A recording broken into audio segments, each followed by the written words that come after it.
আসসালামু আলাইকুম। বিসমিল্লাহির রহমানির রহিম। সুপ্রিয় শিক্ষার্থী, তোমাদের অ্যাসাইনমেন্টের আজকের যে আলোচনার বিষয় সেটা হলো 8th উইকের অর্থাৎ অষ্টম সপ্তাহের যে তোমাদের দশম শ্রেণীর অর্থাৎ 2022 সালে যারা পরীক্ষার্থী তাদের পদার্থের যে দুই নম্বর অ্যাসাইনমেন্ট আছে সেটা নিয়ে আজকে আলোচনা করব। তো তোমরা ইতিমধ্যেই অ্যাসাইনমেন্টটা হাতে পেয়েছো, আর আমার যদিও ক্লাসটা আর একটু আগে নেওয়ার উচিত ছিল, কিন্তু আমি আসলে একটু অসুস্থ থাকার কারণেই আমি এম, যেহেতু এমন অসুস্থতা আমার গলা বসে গেছিলো, এই জন্য আমি হয়তো ক্লাসটা নিতে পারি না, একটু দেরি হয়ে গেছে। তারপরেও তোমাদের সুবিধার্থে কিন্তু আমি তোমরা যে ইউটিউব ভিডিওগুলো ফলো করো ওই ভিডিওগুলোর মধ্যে কয়েকটা ভিডিও আমার দেখা হয়েছে। তো সেখানে তোমাদের কিছু জায়গায় যেখানে যেখানে কনফিউজড করা হয়েছে তোমাদেরকে, সেই কনফিউশনের জায়গাগুলোকে আজকে আমি ঠিক করার চেষ্টা করবো ইনশাল্লাহ। তো তোমরা ইতিমধ্যেই অ্যাসাইনমেন্টটা পেয়েছো, তোমরা দেখেছো যে এরকম একটা চিত্র দেওয়া আছে যেখানে একজন সাইকেল আরোহী সাইকেল চালাচ্ছেন, সেখানে বাতাসের একটা বাধা দেখানো হয়েছে আর প্রয়োগকৃত বল, অর্থাৎ সাইকেল আরোহী যে সাইকেলের উপর বল প্রয়োগ করে সাইকেলটা এগিয়ে যাওয়ার জন্য, সেই প্রয়োগকৃত বল এবং বাতাসের বাধা দুইটা এই বল দিয়ে দেওয়া হয়েছে। তো এখানে আচ্ছা, তারপরেও যেহেতু আমার চিত্র অঙ্কন অর্থাৎ আমি সাইকেলের চিত্রটা ওইরকম ভালোভাবে আঁকতে পারি নাই, তোমাদের মতো হয়তো সুন্দর আঁকতে পারি না, তারপরেও বোঝানোর জন্য এটা যথেষ্ট হয়েছে আশা করি। আমি এখন আলোচনা করব তোমাদের যে প্রথম প্রশ্নটা আছে। অ্যাসাইনমেন্টটা তোমাদের জানা আছে, তারপরেও একটু পড়ি। একজন সাইকেল আরোহীর ক্ষেত্রে বল, বাতাসের বাধা, গতিশক্তি ও দক্ষতা কিভাবে কাজ করে তা গাণিতিক ভাবে নির্ণয়। চিত্রে সাইকেল আরোহীর এগিয়ে যাওয়ার পথে বলের আনুভূমিক অংশ দেখানো হয়েছে। এবার বলো আমাদের প্রথম প্রশ্নটা যেটা দেওয়া আছে, ক সাইকেলটি একটি ধ্রুব বেগ প্রাপ্তি পর্যন্ত সুষম ত্বরণে চললো। এর এর আগে তোমাদের আরেকটু জিনিস বলে নেই, সেটা হলো শিখন ফলটা। শিখন ফলে দেখো তোমাদের কি কি তোমাদের বলা আছে যে বল ঘর্ষণ সম্পর্কে জানতে পারবা, তারপরে ব্যাখ্যা করতে পারবা, গতিশক্তির পরিমাপ করতে পারবা, কর্মদক্ষতা নির্ণয় করতে পারবে। তো এর মধ্যে আমাদের তাহলে আমরা বলতে পারি যে যে যে জিনিসগুলো আমাদের আসবে, বল বল সম্পর্কে আমাদের কথা আসবে এখানে, তারপর আসবে ঘর্ষণ, ঘর্ষণ সম্পর্কে কথা আসবে, তারপরে আমাদের আসবে গতিশক্তি, তারপরে আসবে কর্মদক্ষতা। অর্থাৎ আমি যদি এই এই অ্যাসাইনমেন্টটা কমপ্লিট করি তাহলে আমার এই এই জিনিসগুলো কমপ্লিট করতে আমাদের এই জিনিসগুলোর সম্পর্কে ধারণা থাকতে হবে, এবং আমি অ্যাসাইনমেন্টটা সুন্দরভাবে কমপ্লিট করলে আমাদের এই জিনিসগুলো সম্পর্কে ধারণা আরো ক্লিয়ার হবে। তাহলে আমরা এখন এখন আমি তোমাদেরকে যে প্রথম প্রশ্নটা, ক সাইকেলটি একটি ধ্রুব বেগ প্রাপ্তি পর্যন্ত সুষম ত্বরণে চললে। দেখো সুষম এখানে কিছু কথা আছে, যেমন সাইকেল এক ধ্রুব বেগে বেগ প্রাপ্তি পর্যন্ত সুষম ত্বরণে চললে। সুষম ত্বরণ, ত্বরণ এবং বেগ, যে আমরা ত্বরণ এবং বেগের সম্পর্কে আমরা জানি যে বেগের মানেই হলো, বেগের সমীকরণটা এইরকম, a equal v minus u by t. অর্থাৎ ব্যাগের পরিবর্তন না হলে ত্বরণ হয় না, তার মানে ব্যাগের পরিবর্তন হলেই শুধুমাত্র ত্বরণ হয়। এখন এখানে বলেছে যে সাইকেলটি একটি ধ্রুব বেগ প্রাপ্তি পর্যন্ত। ধ্রুব বেগ বলতে যখন ব্যাগের কোনো পরিবর্তন হবে না, ব্যাগ একটা নির্দিষ্ট ব্যাগে চলতে থাকবে, তো ব্যাগের পরিবর্তন না হলে তখন কিন্তু ত্বরণ থাকবে না। এখন কিন্তু সেটা সুষম ত্বরণে চলছে। অর্থাৎ যদি কোনো বস্তুর যদি এরকম মনে করো এখান থেকে 0 মিটার পার সেকেন্ডে চলে, সে এখানে 10 সেকেন্ডে 5 সেকেন্ডে মনে করো 5 সেকেন্ডে সে 10 মিটার পার সেকেন্ড বেগ প্রাপ্ত হয়েছে, তাহলে এখানে হবে কি ভি হবে 10 এবং ইউ হবে 0 আর সময় 5 সেকেন্ড। আরও 10 মনে করো আরও 10 সেকেন্ড পরে যদি সেটা 30 মিটার পার সেকেন্ড হয়, 30 মিটার পার সেকেন্ড হয়, তাহলে সেক্ষেত্রে কি হবে দেখো, সেক্ষেত্রে এক্ষেত্রে আমাদের মানটা কত আসে 10/5 অর্থাৎ 2। এক্ষেত্রে কি হবে, এই ইকুয়াল হবে ভি, ভি হলো এখানে 30 metre per second, sorry 30 metre per second, আর এখানে ইউ হলো কিন্তু এই বিন্দু থেকে এই বিন্দু, ঠিক আছে। তাহলে আমরা আগেরটা কিন্তু ত্বরণ হিসেব করে নিয়েছি, তোমরা কিন্তু এখানে আদিবেগ 0 ধরবা না, এখানে এই ভি ব্যাগটা হবে এটার আদিবেগ, তার মানে এখানে 10 হবে ভি ইউ, 10 হবে ইউ আদিবেগ। তারপরে এখানে কত সেকেন্ডের কথা বলা হয়েছে 10 সেকেন্ড, তাহলে দেখো এখানে হবে 20/10 অর্থাৎ 2। তাহলে এখানে ms ইনভার্স 2, এখানেও ms ইনভার্স 2, মানে 2 ms ইনভার্স 2, এখানেও 2 ms ইনভার্স 2, অর্থাৎ ত্বরণের মান সমান। এজন্য বলা হয়েছে সুষম ত্বরণে চললে। আচ্ছা, এই জিনিসগুলো আমাদের উদ্দীপকের মধ্যে আসছে না, তারপরেও একটু বোঝানোর জন্য, যেহেতু কথাটা বলা হয়েছে এই জন্য বোঝানোর জন্য বললাম। এখন আসো 1 নাম্বার, এই সময়ে বাতাসের বাধা কিভাবে কাজ করে তা বর্ণনা করো। এখন এই জায়গাটার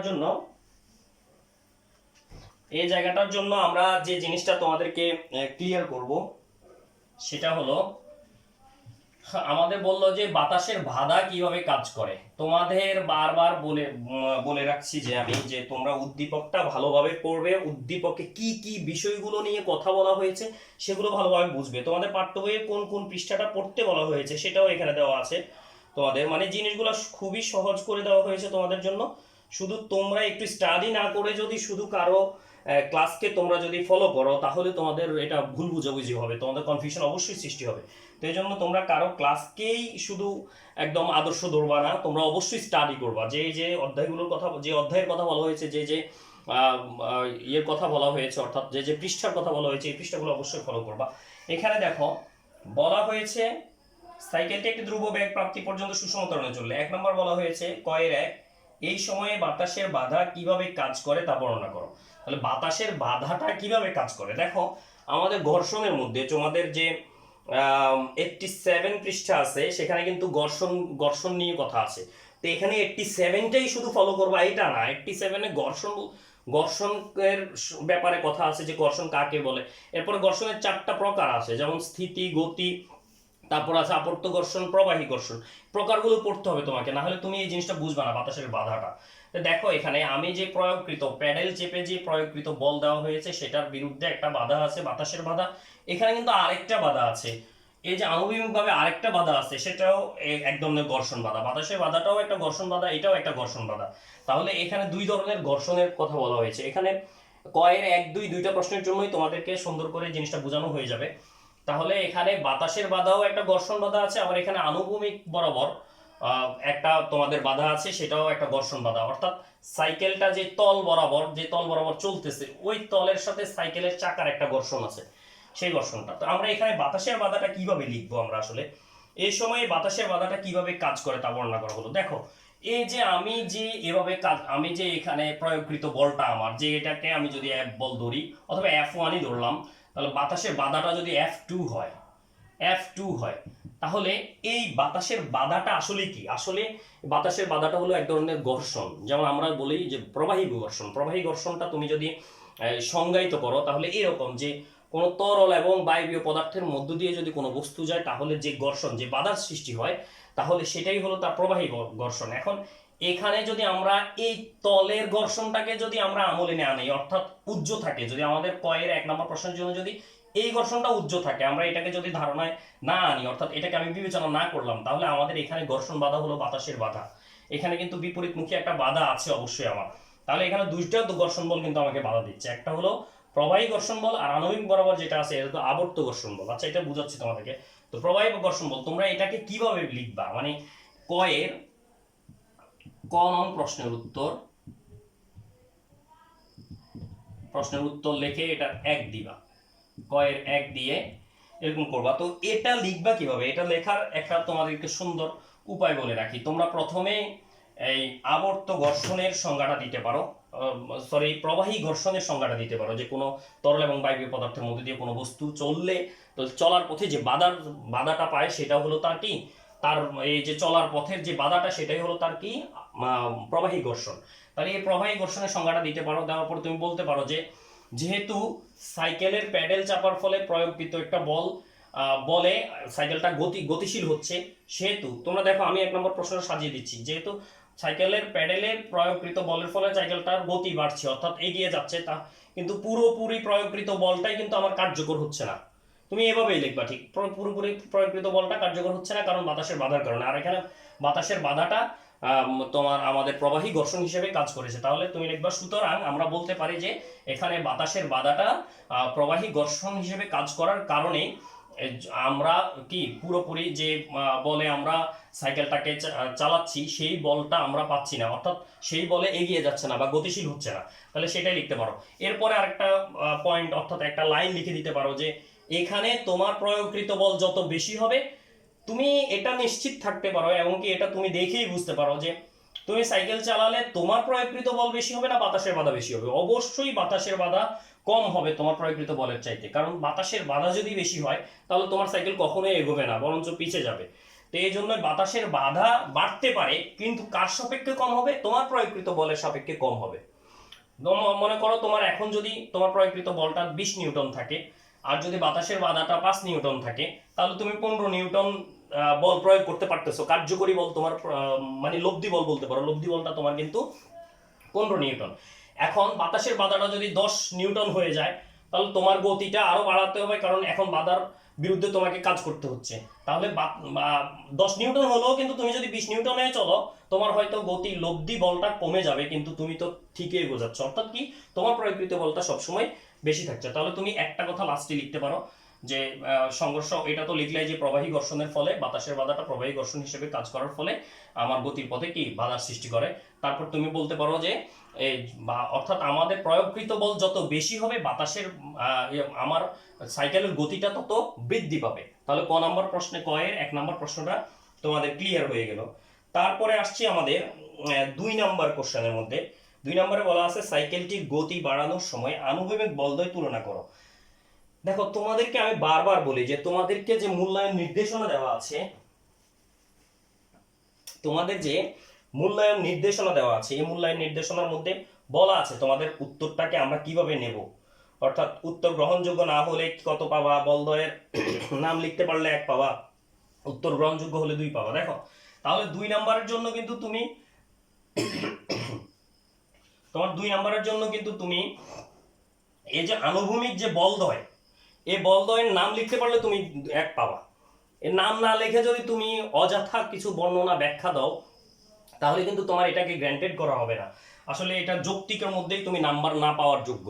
হয়তো কিছুটা লিখলে যদি কিছুটা ধারণা দিতে পারো, তাহলে তুমি 1 পাবা। তাহলে তোমাকে প্রথমেই লিখতে হবে কি, এখানে আমরা দেখছি যে প্রয়োগকৃত বল আনুভূমিক বরাবর আছে, এটা তো আমরা দেখছি, কারণ আমরা প্যাডেল চাপাইলে আমাদের এই প্যাডেলের বলটা কোথায় আসে? চাকার মধ্যে আসে। এই কারণে কিন্তু সাইকেলটা এগিয়ে যাচ্ছে। আর এটার বিরুদ্ধে যে বলটা, সেটা হলো আনুভূমিক বরাবর কি বল? সেটা হলো আমাদের আবর্ত ঘর্ষণ বল। আবর্ত বলতে পারো বা তোমাদের ঘূর্ণন ঘর্ষণ বল বলতে পারো। তাহলে তুমি প্রথমে বলবা যে আমার এখানে আনুভূমিক বল আনুভূমিক ভাবে যে 2টি বল কাজ করে, এর একটি হচ্ছে সাইকেল আরোহীর প্রয়োগকৃত বল, এবং অন্যটি হচ্ছে সাইকেল আরোহীর যে সাইকেলের বাধাপ্রাপ্ত হয় তল বরাবর, সেই বাধাপ্রাপ্ত বল অর্থাৎ আবর্ত ঘর্ষণ বল। এই 2টা বল লেখার পরে তুমি এটাকে বলবা যে বললো তোমাদের সাইকেলটির গতি বাড়ানোর সময় আনুভূমিক বলদ্বয়ের তুলনা করো। দেখো, এখানে কিন্তু বলেই দেওয়া হয়েছে সাইকেলের গতি বাড়ানোর সময়, অর্থাৎ বাতাসের বাধাটা অথবা আবর্ত ঘর্ষণটা তোমার প্রয়োগকৃত বলের চাইতে অবশ্যই বেশি হবে না গতি বাড়ানোর সময়। তাহলে তুমি তখন বলতে পারো যে আমি যখন, তুমি প্রথমে তো বলেই দিলা যে একটা হলো প্রয়োগকৃত বল, সাইকেল আরোহী দ্বারা প্রয়োগকৃত বল, আর একটা হলো আবর্ত ঘর্ষণ বল, যেটা তল বরাবর বাধাপ্রাপ্ত হয়। এখন তুমি বলে দিলে আবর্ত ঘর্ষণটা, আবার তোমাদেরকে একটু ক্লিয়ার করি আবর্ত ঘর্ষণটা কি। আবর্ত ঘর্ষণ হলো যে কোনো তলের উপর, কোনো তল, এই যেমন একটা তল, কোনো তলের উপর, রাস্তাটা সাইকেলের জন্য একটা তল, তাহলে কোনো তলের উপর যখন কোনো বস্তু ঘুরে ঘুরে চলে, অর্থাৎ চাকা যেহেতু ঘূর্ণনের মাধ্যমে চলে, তাহলে সেটাকে আবর্ত ঘর্ষণ বলে। আবর্ত ঘর্ষণে তোমাদের একটা উদাহরণ দেওয়া আছে বইয়ের মধ্যে সুন্দর করে, তোমরা 89 পৃষ্ঠা, তোমাদের এই বইয়ের 89 পৃষ্ঠাটা দেখবা। এই যে 89 পৃষ্ঠার মধ্যে তোমাদের দেওয়া আছে, 89 পৃষ্ঠার মধ্যে বলা আছে যে যে সুটকেসের কথা বলা আছে, যে সুটকেস আমরা যেটাকে ট্রলি বলি, ওই ট্রলিটার মধ্যে চাকা লাগানো থাকে। এটাকে যদি আমরা এমনিতেই টেনে নিতাম, তাহলে এটা কিন্তু ঘর্ষণ বলের কারণে আমাদের খুব কষ্ট পেতে হতো, অথবা ব্যাক পেতে হতো যে এটাকে টেনে নেওয়ার জন্য। কিন্তু যেহেতু এটার মধ্যে চাকা লাগানো হয়, তাহলে এটা খুব সহজে আমরা টেনে নিতে পারি। আমাদের কাছে খুব পাতলা মনে হয়, খুব ভারী জিনিসকেও খুব পাতলা মনে হয়। তাহলে এই উদাহরণের কারণেই কিন্তু গাড়ির মধ্যে চাকা লাগানো হয়, যেন আমাদের ওই গাড়িটা চলতে সহজ হয়। তো এরপরে আমরা এটাকে কিভাবে বলবো যে একটা হলো প্রয়োগকৃত বল, আরোহী দ্বারা প্রয়োগকৃত বল, আর একটা হলো যে তলের দ্বারা আবর্ত ঘর্ষণ বল, তলের দ্বারা বাধাপ্রাপ্ত আবর্ত ঘর্ষণ বল, গতির বিরুদ্ধে কাজ করে আবর্ত ঘর্ষণ বল। ঠিক আছে, এখন বলা হয়েছে আমাদেরকে যে এ বলদ্বয় কিভাবে কাজ করে, আনুভূমিক বলদ্বয়ের তুলনা করো। এখন তুলনা করবা, তুমি বলবা যে প্রয়োগকৃত বল আবর্ত ঘর্ষণের তুলনায় অনেক বেশি। ঠিক আছে, অবশ্যই অনেক বেশি। আমরা জানি যে যেহেতু সাইকেল আরোহী প্যাডেল চেপে বল প্রয়োগ করবে, সেই বলটা কিসে আসবে? তোমার দ্বিতীয় চাকার মধ্যে আসবে, কারণ যেহেতু চেইনটা দ্বিতীয় চাকার সাথে সংঘর্ষ আছে, মিলিত আছে, তাহলে দ্বিতীয় চাকার মধ্যে আসবে। এই দ্বিতীয় চাকার মধ্যে আসার ফলে পুরোপুরি বলটাই কিন্তু সাইকেলের গতি বাড়ানোর জন্য কার্যকর হবে না। এখানে আমাদের তুমি এটাকে লিখতে পারো F ইকুয়াল আমরা জানি F1/F2, অর্থাৎ আমরা যে লব্ধি বলটা পাবো, লব্ধি বল মানে বলের যোগফল, অর্থাৎ তুমি টোটাল যে কাজটা করবা সেটা তুমি পুরোটা পাবা না, তুমি যা কাজ করবা সেটা তুমি অর্ধেক পাবা, ঠিক আছে? অর্থাৎ তোমার বলের লব্ধিটা তুমি কিন্তু তুমি 10 নিউটন বল প্রয়োগ করলে, তুমি যদি এখানে 10 নিউটন বল প্রয়োগ করো তাহলে তুমি কিন্তু 10 নিউটন পাবা না। তোমার এই যে ঘর্ষণ বলের ফলে যদি 2 নিউটন বাদ যায় তাহলে তুমি পাবা কত? 8 নিউটন বল। এটাই হলো কথা। তাহলে তুমি বলতে পারো যে প্রয়োগকৃত বলটা হবে কি কি আবর্ত ঘর্ষণ বলের চাইতে অনেক বেশি। এই জন্যই আমার লব্ধি বলটা যখন আমার লব্ধি বলটা হবে প্লাস, অর্থাৎ আবর্ত ঘর্ষণ বল কম হওয়ার কারণে প্রয়োগকৃত বল বেশি হওয়ার কারণে লব্ধি বল পাবো, ওই লব্ধি বলেই কেবলমাত্র আমি সামনের দিকে এগিয়ে যাব। এই জিনিসটা তুমি সুন্দর করে বলবা।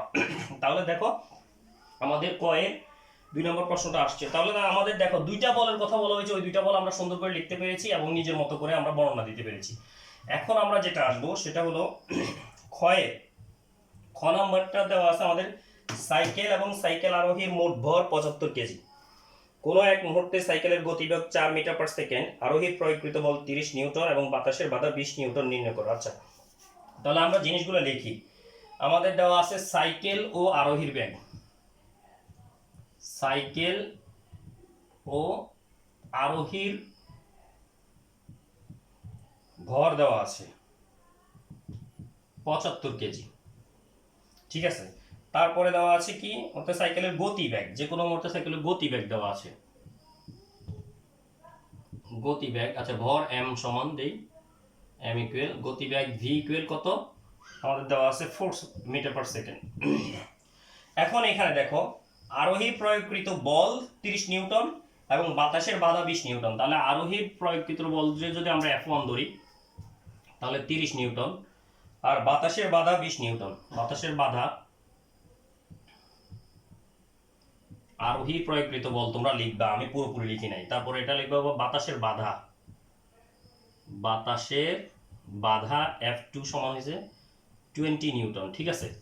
এখন এই আমাদের তখন লব্ধি বলটা কত হবে বলো তো? লব্ধি বল হবে 30 নিউটন থেকে 20 নিউটন বাদ যাবে। এখন আমাদের কি বলা আছে? 1 নম্বরে বলা আছে সাইকেল সহ আরোহী মোট গতিশক্তি।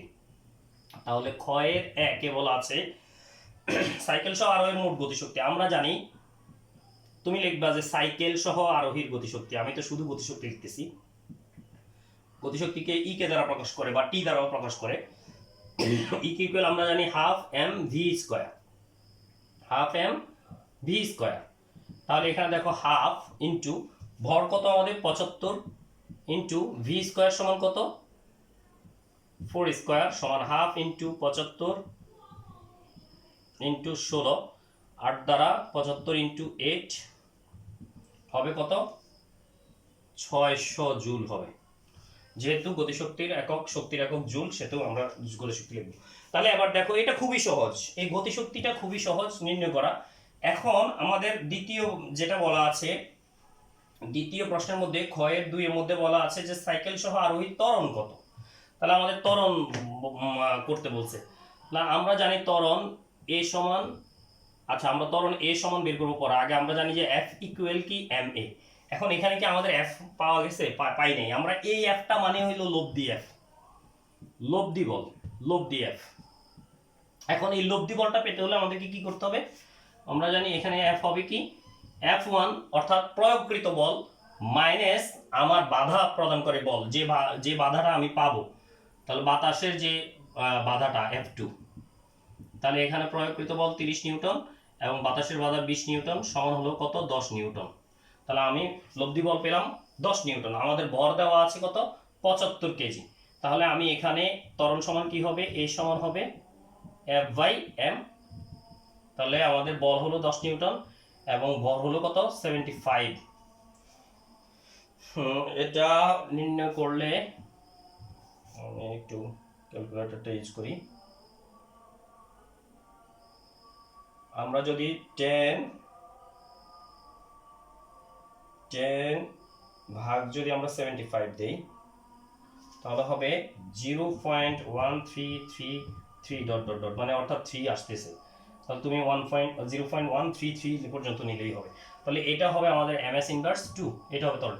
এখন বলতে পারো যে স্যার এতক্ষণ পর্যন্ত বললেন আমাদের দুইটা বাধা সৃষ্টি হবে এখানে, কিন্তু দুইটা বাধার মধ্যে তো আমরা এখানে শুধু বাতাসের বাধাটাকেই মুখ্য হিসেবে পেলাম।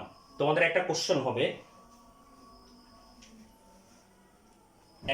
হবে তোমাদের এটা, যে স্যারের কাছে যে স্যার এখানে তো আমরা শুধু বাতাসের বাধাটা 20 নিউটন পেলাম, কিন্তু আমাদের ঘর্ষণ বলটা যে সেই বাধাটা তো আমরা পেলাম না। দেখো তোমাদের যে প্রবাহী ঘর্ষণের এখানে আদর্শ আবর্ত ঘর্ষণের কথা বলা আছে, সেখানেই তোমরা পাবা যে এই ঘর্ষণ বলটা যেহেতু চাকা এখানে এই তোমাদের ইয়ে আছে, বেয়ারিং আছে, সেহেতু এখানে কিন্তু খুব পিচ্ছিল হয় জিনিসটা, অর্থাৎ এই চাকাটা খুব দ্রুত চলে এবং এটা যে তলের সাথে খুব কমই ঘর্ষণ হয়, অর্থাৎ এটাকে খুব ক্ষুদ্র বলে ধরা যায়। এজন্য এখানেও যিনি অ্যাসাইনমেন্টটা তৈরি করেছেন তিনি কিন্তু বাতাসের বাধাটাকেই মুখ্য হিসেবে দেখাইছেন।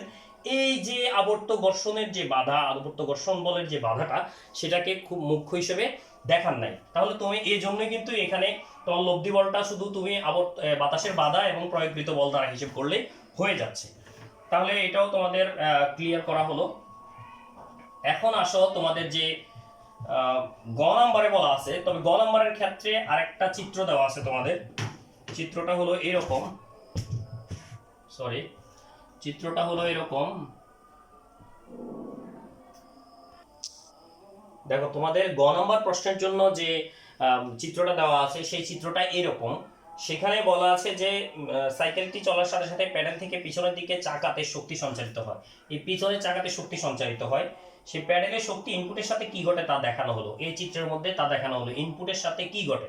এই যে যে আমরা মনে করলাম যে 400 জুল ইনপুট করলাম আমি, তাহলে আমাদের এর মধ্যে 20 জুল আছে আমার কি শক্তি অপচয়, এটাকে হারিয়েছে বা অপচয় বলা যায়, শক্তি অপচয় হচ্ছে। আর পিছনের চাকা সরবরাহকৃত শক্তি এখন আমাদের বের করতে হবে।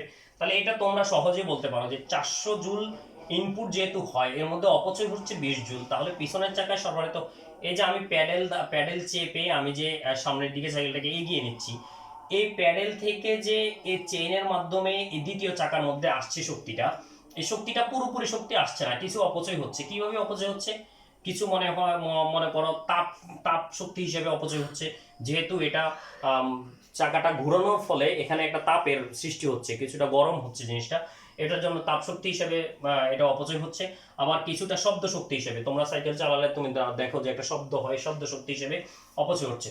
অর্থাৎ এই যে দূরত্বের কারণে কিন্তু কিছু ঘর্ষণ বাধাও আছে। যেমন দেখো এই যে সাইকেলের চেইনটা কিন্তু এই যে এখানে একটা হুইল, এখানে ছোট্ট একটা হুইল, এই দুইটা হুইলের সাথে যেহেতু লাগানো আছে, এখানে একটা ঘর্ষণ বলও আছে, এই ঘর্ষণের ফলেও কিছু অপচয় হচ্ছে। তার মানে এই তিনটার কারণে কিছু শক্তি অপচয় হচ্ছে, আর এই শক্তিটার পরিমাণ বলা হয়েছে 20 জুল পর্যন্ত। তাহলে তোমরা যেহেতু এইটাকে, তাহলে আমরা দেখো 400 জুল থেকে যদি 20 জুল চলে যায়, তাহলে আমাদের এখানে 400 জুল থেকে 20 জুল গেলে এখানে যে পিছনের চাকায় সরবরাহিত শক্তি আসবে সেটা হবে কত? 380 জুল। ঠিক আছে, 380 জুল আসবে। এখন আমাদেরকে বলা হয়েছে যে শক্তিটি পিছনের চাকায় সঞ্চারিত হওয়ার কিছু শক্তি হারিয়ে যায়, এটি কিভাবে ঘটে তা ব্যাখ্যা করো। এই ব্যাখ্যাটা আমি করিয়ে দিয়েছি কিন্তু অলরেডি। দেখো আমরা যে প্যাডেল চাপার ফলে যে বল প্রয়োগ করতে পারি আমরা সাইকেলটা চালানোর জন্য, তুমি এভাবে লিখবা যে এখানে গয়ের 1 নম্বরের উত্তর লিখবা যে শক্তিটি পিছনের চাকায় সঞ্চারিত হওয়ার কিছু শক্তি হারিয়ে যায়, শক্তিগুলো নিম্নরূপভাবে হারিয়ে যায়। এরকম করে তুমি 1-2 দিয়েও লিখতে পারো, অথবা বর্ণনা হিসাবে 4-5 লাইন লিখে দিতে পারো যে প্যাডেলে যখন শক্তিটা প্রয়োগ করা হয়, সাইকেল আরোহী যখন প্যাডেলে শক্তিটা প্রয়োগ করে, তখন সম্পূর্ণ শক্তি পিছনের চাকায় সরবরাহ হয় না।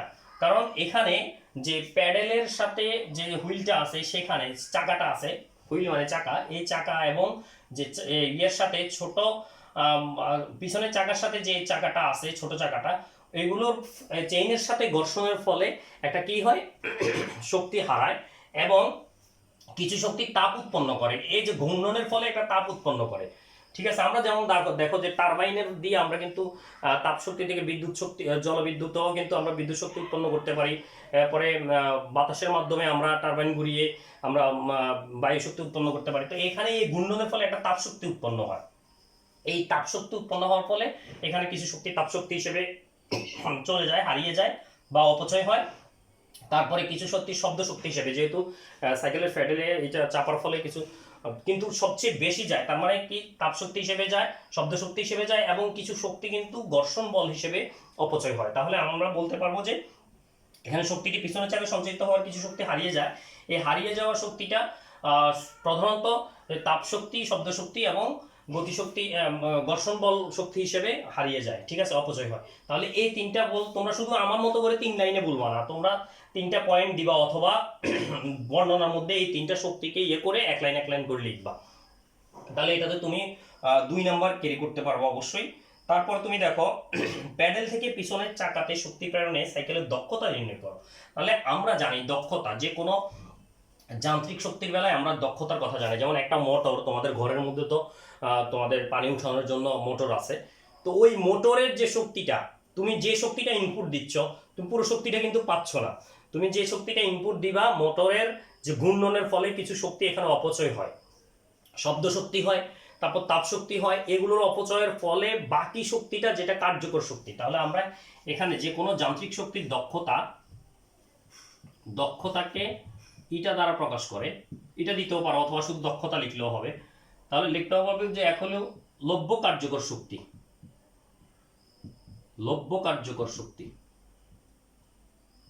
লব্য কার্যকর শক্তি, আর একটা হলো মোট প্রদত্ত শক্তি।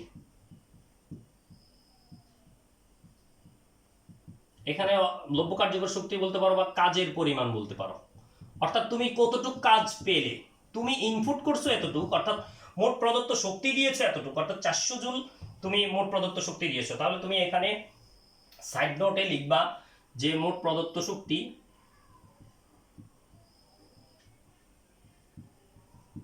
ইকুয়াল কত, 400 জুল দেওয়া আছে। তারপরে এখানে দেওয়া আছে শক্তির অপচয়, ঠিক আছে, অপচয় দেওয়া আছে কত, 20 জুল, শক্তি হারানো বা অপচয় 20 জুল। তাহলে এখন আমাদের বলতো লব্য কার্যকর শক্তি কি হবে? লব্য কার্যকর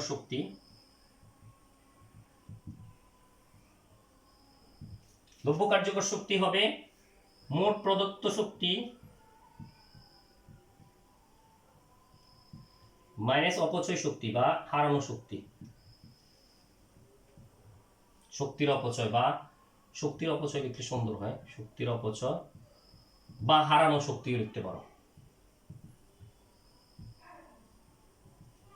হারানো শক্তি। তাহলে মোট প্রদত্ত শক্তি এখানে কত, 400, আর হারানো শক্তি 20, তার মানে 380 জুল হবে লব্য কার্যকর শক্তি, অর্থাৎ পেছনের চাকায় যেটা সরবরাহকৃত হয় টোটাল আমরা যেটা পাই আর কি।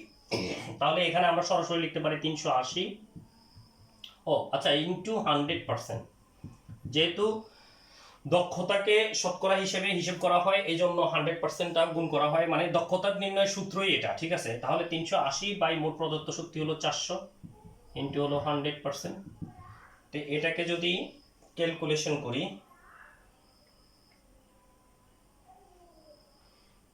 করলে আমরা পাবো 3800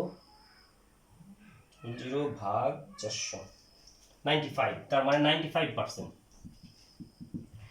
এই হলো কর্মদক্ষতা। তার মানে আমরা বলতে পারবো যে এই ইয়েটার দক্ষতা হলো কত, অর্থাৎ প্যাডেল চাকাতে শক্তি প্রেরণে সাইকেলের দক্ষতা নির্ণয়, সাইকেলের দক্ষতা হলো 95%।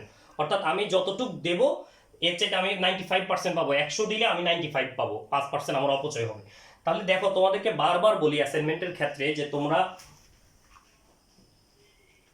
তোমাদেরকে বারবার এই জিনিসটা বলি যে তোমরা কাউকে অন্ধবিশ্বাস করবা না, তোমরা স্টাডি করবো, অবশ্যই স্টাডি করবো। তোমাদের যে ইয়েগুলোর কথা, অধ্যায়গুলোর কথা বলা আছে এবং যে পাঠ্য বইয়ের যে পৃষ্ঠাগুলোর কথা বলা আছে, এই পৃষ্ঠাগুলো দেখে দেখে পড়াশোনা করে তারপরে তুমি 3-4টা ভিডিও দেখো, তুমি গুগলের অনেকগুলো পিডিএফ ফাইল নিয়ে দেখো, সমস্যা নাই, কিন্তু তুমি এগুলো দেখেই তুমি একটাকে অন্ধবিশ্বাস করে লিখে দিবা, এরকম করবা না। আর এটাতে টিচাররাও কিন্তু কেটে দেয়। তোমাদের এই পর্যন্ত আমি যতগুলো খাতাকে যাচাই করেছি, কোথাও না কোথাও ভুল পেয়েছি। বলতে পারো যে ওই স্যারের ঠিক হলে আপনার কাছে কেন ভুল, কারণ আমি স্টাডি করার ফলে তুমি নিজেই বুঝতে পারবা যে এই জায়গাগুলোতে আমার সমস্যা হয়েছে, ঠিক আছে। তো তুমি না হলে সবাই তো ডেলিভার্ড, সবাই ঠিক মতোই করে, তাহলে সবাই কেন সেম নাম্বার পায় না? তো এই জন্য তুমি অন্তত স্টাডি করবা, তোমরা স্টাডি করবো। আমি আশা করি যে তোমরা স্টাডি না করে কেউ অ্যাসাইনমেন্টগুলো কমপ্লিট করবা না। তো আচ্ছা, ভালো থেকো, আগামী ক্লাসে দেখা হবে ইনশাল্লাহ। আসসালামু আলাইকুম।